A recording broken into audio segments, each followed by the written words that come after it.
Olá, meu nome é Beatriz Maia, sou advogada familiarista, presidente e fundadora do Projeto LAR, Lugar de Afeto e Respeito, uma associação de defesa de direitos sociais de mulheres em situação de vulnerabilidade.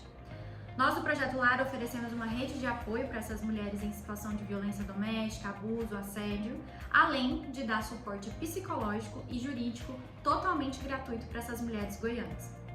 Nós atuamos aqui em Goiânia há mais de 3 anos, ou seja, desde 2021, e nesses 3 anos já ajudamos mais de 80 mulheres goianas. Diante da nossa experiência, fomos convidadas para estar aqui hoje conversando com todos e todas sobre violência contra a mulher.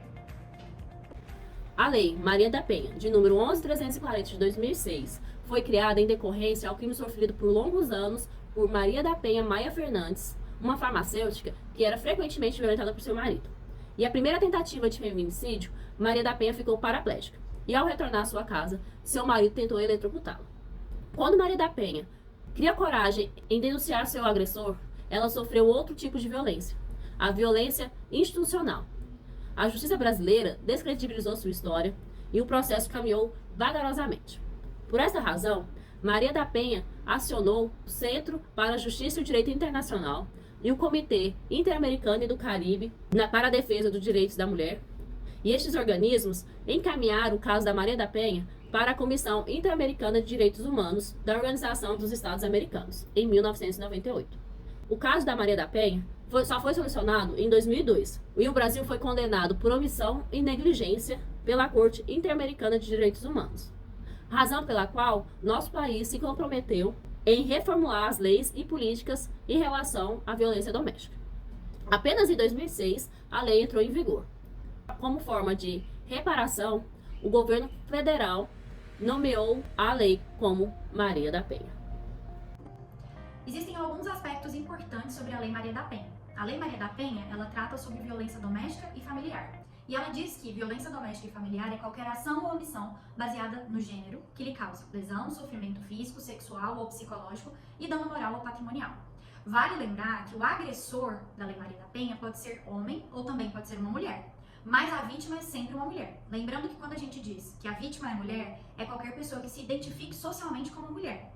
Mulheres trans, cis, gênero fluido, lésbicas. Essa violência, ela precisa ser doméstica e familiar, ou seja, não acontece em qualquer âmbito. Se você estiver passando por uma situação no trânsito e você for agredida e você for mulher, a Lei Maria da Penha não se aplica. Tendo em vista que a gente precisa lembrar que a Lei Maria da Penha exige um vínculo afetivo ou uma relação familiar. Também vale mencionar que a Lei Maria da Penha independe de motivação ou da condição do ofensor ou da ofendida. O que isso quer dizer? Para a gente aplicar a Lei Maria da Penha, ou seja, para a gente requerer uma medida protetiva de urgência, para a gente ir até a delegacia e se utilizar da Lei Maria da Penha, a gente não pode se basear na conduta do ofensor ou da ofendida. Ou seja, essa mulher, às vezes, pode ser muito mais forte do que esse homem. Pode ser uma mulher musculosa e um homem bem magrinho, raquítico. Mas isso não é causa de não se aplicar a Lei Maria da Penha. Se estamos diante de uma mulher vítima de violência, qualquer ela que seja, e nós vamos estudar quais são os tipos de violência, e nós temos do outro lado, ou uma mulher, ou um homem, e essa violência aconteceu no ambiente doméstico ou familiar, e existe um vínculo de afeto ou uma relação familiar, a gente precisa aplicar a Lei Maria da Penha. Então a gente tem aqui uma Lei Maria da Penha, que fala sobre violência contra a mulher. A gente já viu que a Lei Maria da Penha, ela estipula, né, que essa violência precisa acontecer no ambiente doméstico ou familiar, então precisa ter um vínculo de afeto ou uma relação familiar. Ela é contra a mulher, então ela não é contra homens. Muita gente acredita que poderia ser aplicada a Lei Maria da Penha, sim, numa situação de violência doméstica contra os homens, e não pode. E a gente pincelou que a Lei Maria da Penha traz mecanismos, ferramentas para que essa mulher saia do ciclo da violência de forma mais rápida. E esses mecanismos, né, que são os mecanismos de proteção, eu vou pincelar de forma bem sucinta 2 tipos. Que a gente tem as medidas de assistência e as medidas protetivas. Então, as medidas de assistência, elas servem para amparar essa mulher por meio de políticas públicas, campanhas educativas.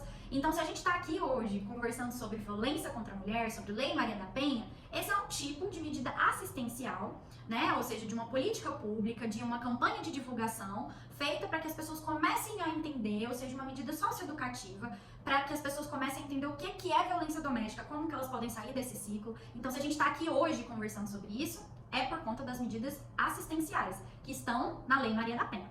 Então, uma das medidas que a gente tem, né, dentro das políticas públicas em relação à Lei Maria da Penha é a contracepção de emergência. Então, aquela pessoa que foi obrigada, né, a ter relação sexual sem contracepção, ela pode se recorrer dentro da própria delegacia, pedir uma contracepção de emergência. Prioridade em transferir os dependentes de escola, porque às vezes essa mulher, ela tá numa cidade e as crianças dessa mulher estão estudando numa escola, e aí a gente tem que esse homem já sabe onde é que é o local da escola dos filhos, já sabe onde é que essa mulher mora, e essa mulher precisa mudar de cidade, ou mudar de endereço, que seja. Então essa mulher, por ser vítima de violência doméstica, ela tem preferência em remover esses dependentes de escola e transferir para outra instituição.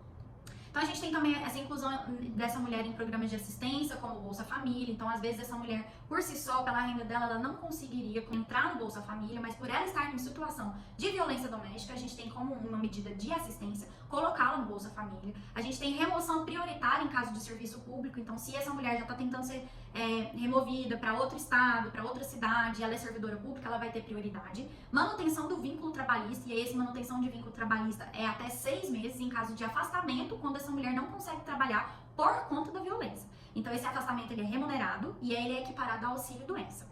A gente tem também como uma medida de assistência o encaminhamento dessa mulher para a Defensoria Pública ou para outros organismos, como o Projeto Lar, que fazem esse tipo de trabalho, né, de assistência gratuita na parte jurídica e psicológica. Quando a gente sai da parte de medidas de assistência, a gente passa nas medidas protetivas, a gente tem que ter em mente que a medida protetiva, ela geralmente é deferida em juízo, por um juiz, e ela tem uma natureza cautelar de risco. Ou seja, para você pedir uma medida protetiva de urgência, você precisa ter o requisito da urgência. E dentro da Lei Maria da Penha, a gente tem 2 formas de medida protetiva. Uma que obriga o agressor e a outra que protege a vítima. As medidas que obrigam o agressor, quais são elas? Quais são as medidas que a gente pode requerer ao juiz que vão obrigar o agressor?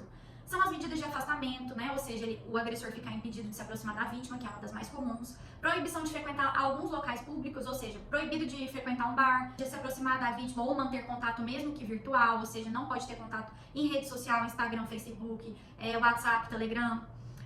Também a gente pode limitar o uso de porte de arma de fogo. Então, se esse agressor, vamos supor que ele pode, né, andar armado, a gente pode também, dentro dessa medida protetiva de urgência, limitar que esse agressor vá para tal lugar ou utilize ou saia com essa arma.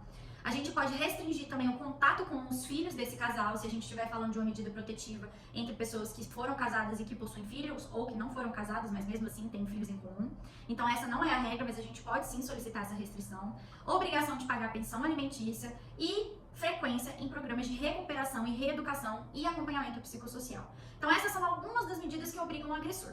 Quando a gente vai falar das medidas que protegem a vítima, obviamente que todas as medidas que obrigam o agressor também protegem a vítima.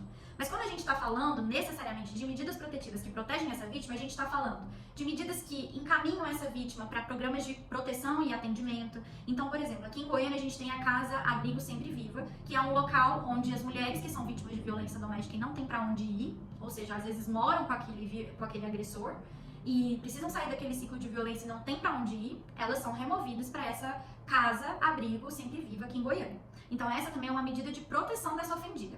Afastamento do local de trabalho por até 6 meses, encaminhamento à assistência judiciária para eventual ajuizamento de ação de divórcio ou de solução de união estável, proteção patrimonial, ou seja, em caso de violência patrimonial, a Lei Maria da Penha ela garante essa proteção para essa mulher dos bens. Então vamos supor que a gente tem um agressor que está dilapidando o patrimônio. Então a Lei Maria da Penha ela garante que o juiz ele pode determinar essa restituição desses bens indevidamente subtraídos, a proibição temporária de celebrar contrato de compra e venda ou de locação de imóveis, a suspensão das procurações públicas conferidas pela ofendida ao agressor, a prestação de uma caução, depósito provisório, em relação a perdas e danos decorrentes da prática da violência doméstica, ou seja, por exemplo, quando o agressor joga o telefone dessa mulher no chão e a vítima fica sem telefone, o juiz pode pedir para que esse depósito desse valor seja feito em juízo.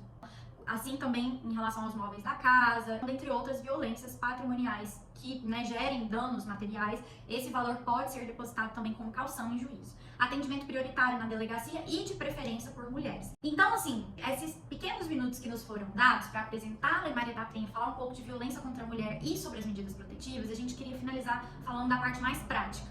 Como que funciona quando você chega na delegacia de polícia e pede uma medida protetiva? Então, vamos supor que você foi vítima de violência doméstica e você quer que essa pessoa se afaste de você temporariamente. Você vai até uma delegacia de polícia, geralmente a gente pede para que as assistidas procurem uma delegacia especializada, ou seja, a delegacia da mulher. E nessa delegacia, a delegada ou o delegado vai registrar um boletim de ocorrência. E é importante que essa vítima ou peça as medidas protetivas ou as aceite, porque muitas das vezes o delegado vai perguntar se essa vítima tem interesse nas medidas protetivas, se ela conhece as medidas protetivas, e é importante que essa vítima aceite essas medidas protetivas, tá bom? Ele também pode perguntar, o delegado ou a delegada, se essa vítima tem interesse em representar o agressor criminalmente. Ou seja, se essa vítima tem interesse em dar mais um passo além da medida protetiva, que é entrar com uma ação penal contra esse agressor em relação aos crimes de injúria, difamação. Se essa vítima falar eu não quero, isso não vai impedi-la de ter uma medida protetiva. Uma coisa é uma medida protetiva de urgência, que tem uma natureza cautelar, que é para impedir um risco de vida dessa vítima, tirá-la do ciclo de violência. Outra coisa é uma ação penal em relação a um crime de injúria, em relação a um crime de difamação. Uma não tem nada a ver com a outra. Eu posso ter uma medida protetiva e eu posso não querer processar o agressor criminalmente em relação à injúria ou à difamação ou a outros crimes que ele tenha praticado contra essa vítima, tá bom? Isso precisa ficar bastante claro. Então, se eu tô ali diante de um fato, de um crime, de uma violência que aconteceu naquele momento, ou seja, você está lá dentro da sua casa e o seu parceiro começa a te agredir. E essa agressão, às vezes uma vizinha te ouviu pedindo socorro, ligou para a polícia e a polícia subiu, foi até o seu prédio, subiu no seu apartamento e pegou essa pessoa te agredindo em flagrante, ou então que você tinha sinais de lesão aparente, ou seja, que aquela agressão aconteceu naquele momento ou muito próximo dele. Se esse fato acontecer em flagrante, que é isso que eu acabei de narrar para todos e todas, o delegado também vai ouvir o agressor. Então, vão todos eles, a vítima e o agressor, são conduzidos para a delegacia. E aí é muito importante enfatizar que, nesse momento, o depoimento da vítima para o delegado não pode ser na frente do agressor. E as testemunhas também que ouviram o pedido de socorro, que são testemunhas, às vezes, oculares da violência, também não podem testemunhar na frente desse agressor. Nesse caso, o delegado vai ouvir a vítima, vai ouvir as testemunhas e também vai ouvir o agressor, tá? Isso é importante dizer porque muitas das vezes, quando acontece o flagrante, as pessoas acham estranho o delegado ouvir esse agressor também, mas isso acontece para já facilitar, para o depoimento dele já ser colhido naquele momento. Depois que essa vítima registra o boletim de ocorrência, tendo acontecido um flagrante ou não, esse delegado vai enviar esse registro de boletim de ocorrência e esse pedido de medida protetiva para um juiz, que normalmente é um juiz de um juizado de violência doméstica mesmo. E aí esse juiz tem um prazo de até 48 horas para decidir sobre essa medida protetiva.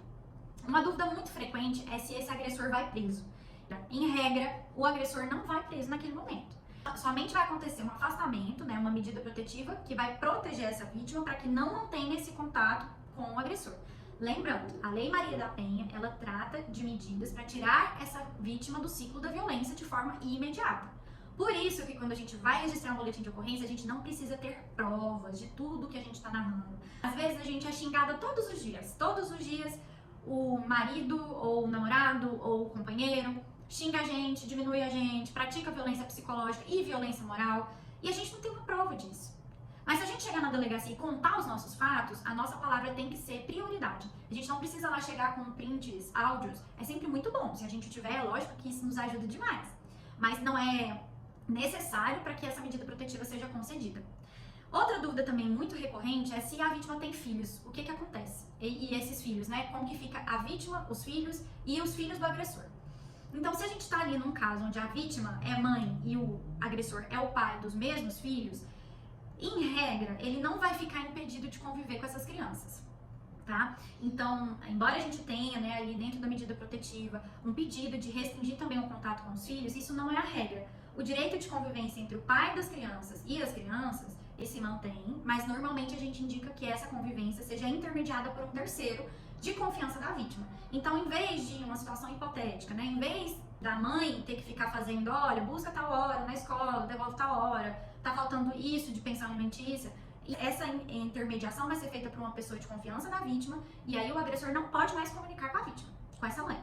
Mas a convivência com os filhos é mantida, tá bom?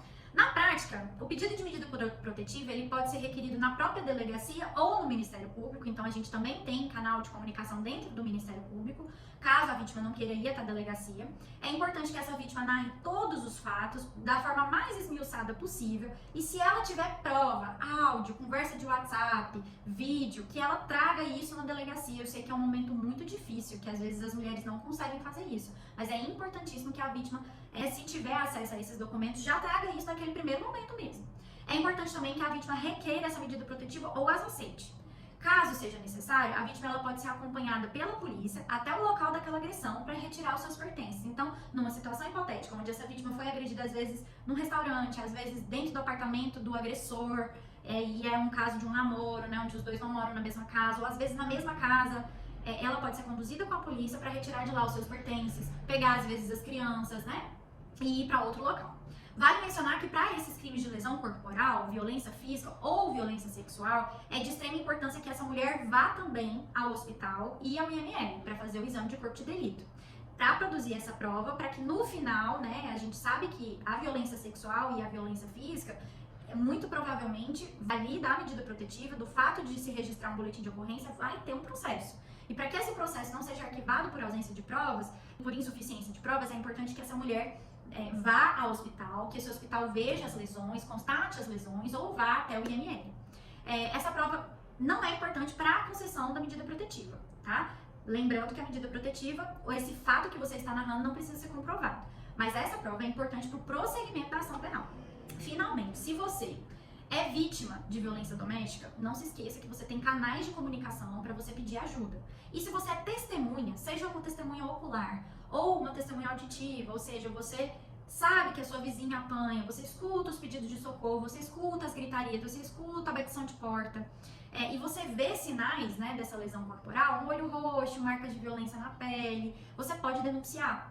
E vale mencionar que se você presenciar este crime, por exemplo, se você naquele momento, aquela mulher está apanhando naquele instante, você está ouvindo, você pode fazer essa denúncia. E se você residir num apartamento, né, se você residir num condomínio, você precisa ter em mente de que para a polícia fazer o flagrante, que é aquilo que a gente estava conversando, de pegar o crime sendo praticado naquela hora, você como testemunha ocular, auditiva, enfim, você como testemunha da violência, você precisa dar acesso para a polícia adentrar ao condomínio. Então, se você ligou lá pro 190, falou, ó, minha vizinha tá apanhando, tem já 10 minutos que ela tá pedindo socorro, eu moro em tal lugar, no apartamento tal, e eu acho que ela está no apartamento tal.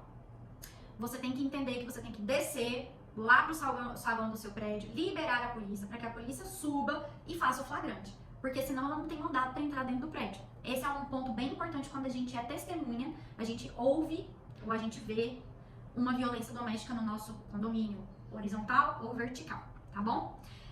Para finalizar, se você ou alguém que você conhece está precisando de ajuda, não hesite em nos procurar. Nós, do Projeto Lar, a gente faz o acompanhamento na delegacia, a gente também presta apoio jurídico e psicológico de forma gratuita. Para você ser uma das nossas assistidas, você precisa preencher o nosso formulário, que fica na link da nossa bio do Instagram ou no nosso grupo do WhatsApp, tá bom? Então você precisa preencher esse formulário, falar do que você está precisando, se você precisa de ajuda psicológica ou de ajuda jurídica, ou dos dois, ou se você precisa de alguém para ir imediatamente com você na delegacia, a gente também tem advogadas prontas para fazer isso. Não deixe de procurar ajuda, a gente está aqui para te apoiar, para apoiar mais e mais mulheres goianas. E em situação de emergência, lembra de acionar a Patrulha Maria da Penha no 190, ou procure uma delegacia especializada mais próxima. Sua segurança é sempre a prioridade nessas situações, então não haja por impulso, não pense em fazer algo para retalhar, né, para uma situação de retaliação. Pense sempre em se proteger, se preservar, ligar para onde você tem que ligar, pedir ajuda para quem você pode pedir ajuda. Às vezes é sempre uma vizinha que você vai precisar dessa ajuda dessa vizinha, mas não deixe de cuidar de você, de se priorizar e de se proteger, tá bom? É isso, o nosso projeto está à disposição de todas e todos que estão nos ouvindo. Se você conhece alguém que é vítima ou você está passando por um dos tipos de violência, lembrando que não é só a violência física. Muitas vezes a violência física, ela é o fim de uma vida já, ela já é muito próxima a um feminicídio. Essa mulher que sofre violência física, ela já sofreu violência psicológica, ela já sofreu violência moral. Muito difícil uma violência começar dentro de uma relação doméstica ou familiar com uma agressão física. Então, não se esqueça que existem vários tipos de violência, que poderia dar vários exemplos dessas violências, mas pelo tempo eu não consigo. Então procure ajuda, se informe. A informação eu acho que é o melhor caminho, tá bom? Qualquer coisa, nos chame, nos procure e conte com a gente. Oi, meu nome é Laura Adriana McDessie, eu sou mestre em Psicologia pela PUC Goiás. Eu sou parte do Projeto LAR, da coordenação, na parte de Psicologia. Eu também participo semanalmente nos atendimentos gratuitos que são direcionados para grupos de mulheres que foram vítimas de violência doméstica e abuso sexual. E por isso eu queria falar um pouco sobre a minha experiência, algumas informações importantes sobre violência doméstica e sobre como que o psicológico é afetado e informações importantes para a gente considerar quando a gente fala de violência doméstica. Primeiramente, quando a gente fala de uma relação violenta, a gente está falando da presença de algum tipo de violência doméstica que não somente envolve a violência física. A gente também está falando da presença da violência moral, talvez da violência psicológica, patrimonial, sexual e da física também. Porque o que a gente observa é que muitas vezes esses sinais que aparecem nas outras violências, por exemplo, quando acontece uma violência psicológica, quando acontece alguma violência moral, talvez por a pessoa não conhecer muito sobre o assunto, ela não se atenta a essas tentativas que são mais sutis de destruição, de minar a autoestima, de tirar um pouquinho a autonomia da pessoa. Então, é importante a gente prestar atenção em todos esses tipos de violência quando a gente fala de violência doméstica, porque todas elas andam juntas e tem um porquê. Geralmente, quando a gente fala da violência física em si, a gente está falando da ponta de um iceberg, de tentativas mais profundas que o agressor tem de controlar, de minar a independência da pessoa e de ir entrando na vida dessa pessoa para que a vítima cria uma relação de dependência com esse agressor. Então, qualquer momento que aparecer esses tipos de violência, a psicológica, a moral, a patrimonial, a sexual, essas violências que não são tão faladas e não são tão valorizadas, quando a gente fala de um senso comum, é um lugar que nós precisamos prestar muita atenção, porque é como se fosse a semente inicial para que a pessoa fique presa no ciclo da violência em si. Então, é importante a gente pensar em todos esses padrões, né? E vamos falar um pouquinho do agressor e do perfil que ele tem. O agressor, ele chega com um perfil bastante interessante, porque quando a gente fala de um relacionamento violento, a gente tem que pensar que a violência não começa quando você conhece a pessoa, né? Geralmente, os agressores se apresentam de uma maneira muito encantadora. Eles são sonho, eles são cativantes e gentis, eles são bem queridos no lugar social que ele está inserido. Então eles conseguem cativar os outros, eles conseguem cativar a família e tudo mais. Além dele ter esse perfil um pouquinho geral, ele ter acesso a uma estabilidade financeira, isso também é importante, né?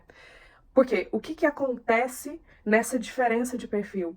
Já tem toda uma tentativa de minar já a autoestima da vítima e de aumentar a autoculpabilização da vítima, porque ela não consegue enxergar que ele, que está tão presente na sociedade, que é tão bom, que é tão trabalhador, que ele possa fazer isso. Então ela começa a se autoculpabilizar muito e a ter dificuldade de separar. Talvez isso é uma questão dele, talvez isso ele seja responsável, né? Então vamos falar um pouquinho desse perfil. Ele se apresenta dessa forma gentil e no início ele faz essas tentativas sutis de isolar a vítima das redes de apoio que ela tem, com a finalidade de controlar, geralmente usando a desculpa do ciúmes e do álcool, né? E destruir a independência, a autoestima dessa vítima. Para que, ao destruir isso, ele tá tirando maneiras de escape que essa vítima tem para buscar ajuda, para perceber que isso não tá sendo muito bom para ela. E aumentando a autoculpabilização da vítima, ela não percebe como é um lugar muito ensaiado dele, né? Tipo, muito ensaiado para cortar, para que a vítima não vá embora. Porque tem um mito a respeito do agressor que fala do descontrole, quando a gente fala da violência física, do descontrole que esse agressor tem a respeito dos próprios comportamentos. E isso não é verdade. Eles, na verdade, são comportamentos muito bem estratégicos e controlados, porque ele não vai agredir qualquer pessoa. Ele não vai agredir as pessoas importantes, ele não vai agredir chefe, ele vai agredir a vítima que tá numa relação com ele. Então isso é muito importante a gente falar. Para ser um pouquinho mais resumido, para a gente aproveitar o tempo dessa conversa, eu resumi esse relacionamento violento, essas tentativas do agressor, em 3 grandes áreas. Mas, assim, é uma maneira que eu estou colocando e que tem muito mais detalhe a respeito disso, que é importante ir atrás e se informar, pessoal. Então, primeiro, a gente observa uma tentativa de controle excessivo do agressor em direção à vítima, geralmente, lembra, sustentado por uma justificativa plausível, eu sou muito ciumento e tal, então toma cuidado, eu não quero te perder, você é tão importante pra mim, que a gente observa aonde, né, gente? A gente observa essas tentativas de controle em todas as áreas da vida dessa vítima. Então a gente observa uma tentativa de controle das vestimentas, do cabelo, do sorriso, das redes sociais, das relações sociais e até na rotina e na alimentação. Então ele vai tentando controlar a vida do outro, como se ele fosse o detentor daquilo que a pessoa pode fazer ou não pode, entende? Outra área importante é a tentativa do agressor de minar a autoestima e a individualidade da vítima. Então, a gente tem o controle e essa tentativa de minar esse poder que a vítima tem de enxergar a situação e perceber, não, isso eu consigo fazer sozinho, não, isso eu consigo sobreviver sem ele, sem esse indivíduo nessa minha relação. Então, ele vai tentando minar a autoestima e a individualidade. Como? Críticas com relação à aparência, críticas em relação a defeitinhos pequenos, críticas com relação a hábitos, habilidades, críticas com relação à capacidade da vítima. Eles duvidam muito, crítica com relação ao sonho. Então, sempre quando a vítima tenta se apoiar em algo mais seguro para ela conseguir conquistar as próprias coisas, o agressor vai lá e vai podando, às vezes sutilmente, às vezes muito de uma maneira muito manipulativa e às vezes muito na cara, assim, não, você é ruim e tal, não acredite nisso. Então, a gente tem que ficar de olho quando tiver esse tipo de situação, porque, lembra, ele tá minando possibilidades da pessoa sair daquela situação. Então, outra coisa importante que a gente precisa observar, o agressor, ele nunca assume o que faz, ele não assume a responsabilidade das próprias ações, e ele tenta sempre culpabilizar a vítima, as circunstâncias e até os próprios vícios para justificar os atos agressivos, os gritos, os xingamentos e tudo mais. Eles geralmente caem nessa linha de raciocínio de que, não, eu gritei, mas eu gritei porque você fez isso. Não, eu te enforquei, mas eu te enforquei porque você fez isso. Você é uma sem noção. Você é descontrolada, você é doida. Você não sabe o que você tá fazendo. Então, eu tava aqui tentando me socorrer. Foi você que culpou isso. Ou então, eu fiz, foi errado, mas foi o álcool. Então, em resumo, ele não assume aquilo que ele faz. Em resumo, no relacionamento violento, a tentativa constante de controle e manipulação e isolamento da vítima, né, para poder gerar mais necessidade e dependência da vítima com relação ao agressor, né? Porque como somos seres humanos, somos muito sociais, a gente precisa do outro, a gente precisa de uma relação, mas geralmente a gente tem redes de apoio e acolhimento, a família, tal. E aí o agressor, muito esperto, ele vai minando esses tipos de acolhimento, esses tipos de suporte, para que a pessoa só tenha ele naquela relação. E dependa dele financeiramente, dependa dele em questão de trabalho, dependa dele para tudo. Vamos falar agora sobre outra questão importante quando a gente fala de violência doméstica, que é o ciclo de violência, né? Muitas vezes as vítimas se veem presas num ciclo que se repete e ela não consegue sair porque o ciclo é muito bem montado, né? Como eu falei anteriormente, a relação violenta, ela não acontece logo de início. Não é você vai sair com alguma pessoa e de repente essa pessoa vai te bater. Não, vai ter todo um processo de construção e manipulação para que a violência enfim ocorra. Por quê? O agressor pratica violência porque sabe que a violência não vai ser consequenciada. Lembrando o que eu falei, ele não bate no chefe de trabalho, ele não bate no líder religioso, ele bate dentro de casa, porque ele sabe que ele não vai ser consequenciado. Então ele monta toda uma situação para que finalmente a violência física possa acontecer. Então vamos falar do ciclo de violência. Primeiro, a gente começa com o aumento da tensão.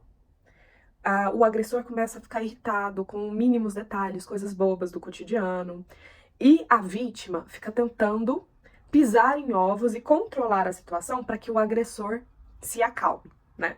Então ela se sente muito culpada porque ela vai pisando em ovos para tentar evitar o pior, mas o pior acontece. E aí a gente fala da segunda parte do ciclo da violência, que tem 3 partes.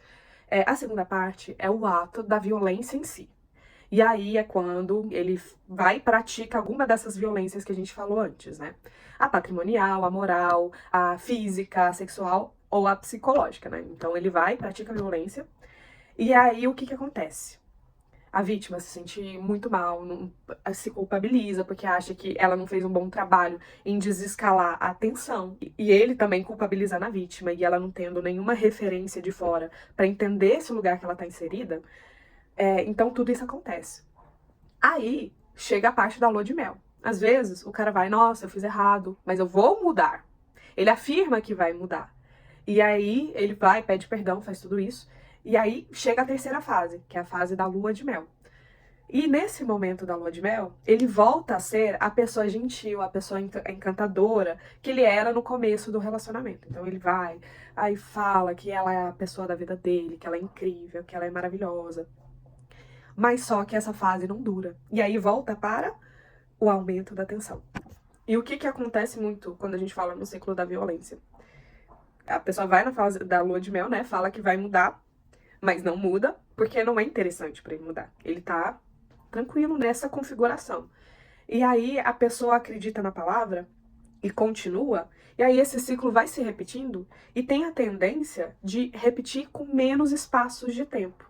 Então a violência vai ficando mais frequente. E a violência vai aumentando a intensidade até poder chegar no feminicídio. E é onde que é um momento de escalada total dessa violência, né? Que ele chega a tentar exterminar a vítima ou a exterminar a vítima. Então, é importante a gente quebrar com esse ciclo. E a olhar para esse lugar e entender o funcionamento. Porque muitas coisas que mantêm a vítima naquela posição, além desses sentimentos contrastantes de amor e ódio e raiva e de culpa, né? Muito do que mantém é a ilusão de que ele realmente vai mudar. E de que realmente é responsabilidade dela consertar toda aquela situação. E não é. E não é uma situação consertada. Para sair do ciclo de violência, você não vai mudar o outro, você precisa sair dele. Agora, para finalizar minha parte, eu trouxe alguns questionamentos importantes para a pessoa que está passando pela situação se fazer, para ela identificar dentro de si, os sentimentos, o que eles apontam, né? Primeiramente, como que a pessoa que eu estou num relacionamento reage aos meus sonhos e às minhas conquistas? Outro questionamento, como que ele lida com a minha rede de apoio? Ele reclama, como é que é essa questão? Como que eu me sinto nessa relação? Eu tô sentindo muita culpa, tenho uma presença muito grande de culpa, como é que tá sendo isso? Eu me sinto bem, eu me sinto segura, eu me sinto pisando em ovos, tudo isso é muito bom, muito importante da gente prestar atenção. Como que eu me sinto com relação a mim mesma, depois que eu comecei a me relacionar com essa pessoa? Como é que tá a minha autoestima? Como é que era antes, como é que tá depois? Olá, meu nome é Laine, sou psicóloga, psicoterapeuta e também faço parte da coordenação do Grupo Lar na parte do apoio psicológico. Outro aspecto importante ao falar sobre violência e seus diversos tipos de manifestação são as formas, pelas quais nós podemos nos cuidar. Quer dizer que me cuidar é garantia de que eu nunca vou sofrer nenhum tipo de violência? Não existe esse tipo de garantia, mas nós podemos afirmar que uma mulher que está atenta a essas questões que nós estamos abarcando aqui pode ter uma vida e relações mais saudáveis, além de mais acesso às possibilidades para além da relação de violência em que ela se encontra. Ou seja, pode não entrar ou pode identificar e sair dos lugares em que ela percebe a violência se instalando e estando mais fortalecida. Nós podemos falar sobre muitas questões, mas eu vou trazer aqui algumas que nós consideramos mais essenciais. A primeira é a busca pelas informações. Hoje o acesso às informações e ao conhecimento está muito mais acessível se comparado a alguns anos. Isso favorece o nosso repertório, no sentido de nós podermos entender as dinâmicas das relações, o que está acontecendo conosco e até encontrar formas de nomear e lidar com aquilo que nós estamos vivendo. Esse vídeo é um exemplo de acesso à informação e troca de ideias, por exemplo. A segunda é o autoconhecimento. Se por um lado é importante conhecer o que está acontecendo do lado de fora, por outro é ainda mais conhecer aquilo que acontece dentro de você. Saber quais são os seus limites, quais são suas potencialidades, o que você gosta ou não, o que você deseja, quais são os seus sonhos e projetos, como gosta de realizar suas próprias coisas, enfim, conhecer a si mesmo. Isso te torna mais forte diante da possibilidade de que alguém queira te manipular ou dizer quem você é. Concorda que se você souber disso com propriedade, o outro acaba não podendo ocupar esse lugar? A terceira é a rede de apoio. Com quem você pode contar? Família, amigos, grupos dos quais você faz parte, vizinhos. Ter relações próximas e de confiança é essencial para todo ser humano, principalmente se a gente está passando por algo difícil, né? E ter pessoas ao nosso redor faz toda a diferença. Por último, e também muito importante, vamos falar de autocuidado? E aqui eu não vou me arriscar a dizer o que é autocuidado, até porque essa também é uma construção que precisa ser feita por você. Quais são as formas de cuidar de você que fazem mais sentido? O que te agrada? O que não depende que outras pessoas façam? O que só você pode fazer por você e que faz toda a diferença para que você se sinta bem e amada? Agora, se você se perceber numa relação de violência, numa situação, ou souber de uma pessoa que está passando por isso, nós sabemos que essa é uma situação delicada. Trazer isso à tona envolve muitas resistências, e nós sabemos que você pode ter medo de não ser compreendida e até de ser julgada. Mas é importante lembrar que existem pessoas, órgãos, instituições preparados para lidar com essa demanda e que podem te ajudar, seja para falar sobre o que está acontecendo com você ou para denunciar a situação de outra pessoa. O receio e até a resistência são naturais, a gente entende, mas dar espaço pode ser fundamental para você estar bem, segura e protegida. Nesse sentido, nós do Projeto Lar oferecemos, além do apoio jurídico, o suporte psicológico, que abarca de alguma forma todos esses aspectos que eu fui falando agora há pouco. Semanalmente a gente se encontra para um grupo terapêutico reflexivo para que entre mulheres a gente compartilhe e trabalhe aquilo que a gente sente ser necessário. A gente oferece informações, terapia em grupo para cuidarmos das nossas emoções e nos cuidarmos. E principalmente a gente oferece um espaço de acolhimento e de muito respeito, onde você pode ser você e ainda encontrar o abraço de outras mulheres para sermos uma grande rede de apoio umas para as outras. Vem pro lar, você não tá sozinha.